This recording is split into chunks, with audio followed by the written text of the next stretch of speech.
நல்லா சூடாயிருச்சு. இப்போ ஆயில் விட்டுக்கலாம். ஆயில் நல்லா சூடாகட்டும். கடுகு போட்டுக்கலாம்.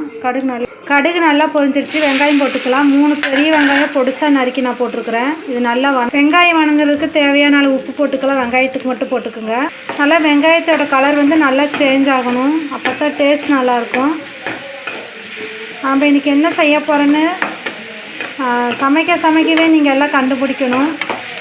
வெங்காயத்தோட கலர் நல்லா சேஞ்ச் ஆகட்டும். பாருங்கள், வெங்காயம் நல்லா வணங்கிருச்சு. இப்போ நான் 2 தக்காளி பொடிசாக அரிஞ்சு வச்சுருக்கேன். அதையும் போட்டுக்கிறேன். நல்லா வணங்கட்டும். ரெண்டையும் நல்லா வணக்கி விடுங்க. வெங்காயம் தக்காளி நல்லா வணங்கிருச்சு. இப்போ பாருங்கள், நான் இப்போ நம்ம சிக்கன் சேர்த்திக்கிறேன். சிக்கன் சேர்த்திட்டு நல்லா கிளறி விடுங்க. நல்லா கிளறி விட்டாச்சு. இப்போ இஞ்சி பூண்டு சேர்த்திக்கலாம். முடிஞ்ச அளவுக்கு இஞ்சி பூண்டு வீட்டிலையே அரைச்சி நீங்கள் போடுங்க. கடையில் வாங்கி யூஸ் பண்ணாதீங்க. முடிஞ்ச அளவுக்கு கடையில் வாங்கி இஞ்சி பூண்டு யூஸ் பண்ணுறதை தவிர்த்துருங்க. அது ரொம்ப உடம்புக்கு கெடுதல். நான் எப்போவுமே வீட்டில் தான் இஞ்சி பூண்டு அரைச்சிக்குவேன். நல்லா மிக்ஸ் பண்ணி விட்டு நம்ம ஒரு 5 நிமிஷம் நல்லா கப்புன்னு மூடி வச்சிடலாம்.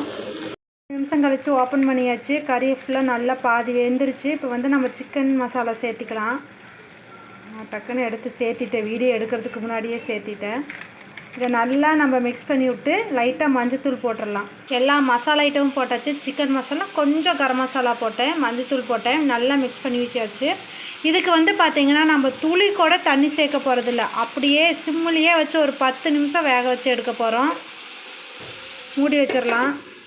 மூடுறதுக்கு முன்னாடி பார்த்திங்கன்னா நான் கருவேப்பிலே போட மறந்துட்டேன். போட்டாச்சு. இப்போ மூடி வச்சிடலாம். நல்லா சிம்மிலேயே 10 நிமிஷம் வேகட்டும்.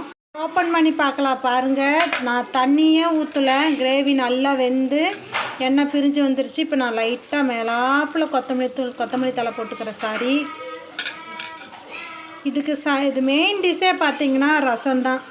ரசம் வச்சு ஊற்றி சாப்பிட்டு இந்த சிக்கன் கிரேவி ஒரு கடித்தோம்னா டேஸ்ட்டு பார்த்திங்கன்னா வேறு லெவலில் இருக்கும். இன்றைக்கி எங்கள் வீட்டு சண்டே சமையல் சிக்கன் கிரேவி, அதாவது சூப்பரான சிக்கன் கிரேவி. இன்றைக்கி உங்கள் வீட்டில் என்ன சமைச்சிங்கன்னு மறக்காமல் கமெண்ட் பண்ணுங்கள். இந்த டிஷ் ரொம்ப பிடிச்சிருந்ததுன்னா எனக்கு லைக் பண்ணுங்கள், ஷேர் பண்ணுங்கள். அடுத்தது பார்த்திங்கன்னா ஃபைனல் டச், நாங்கள் சாப்பிட போகிறோம். பாய்.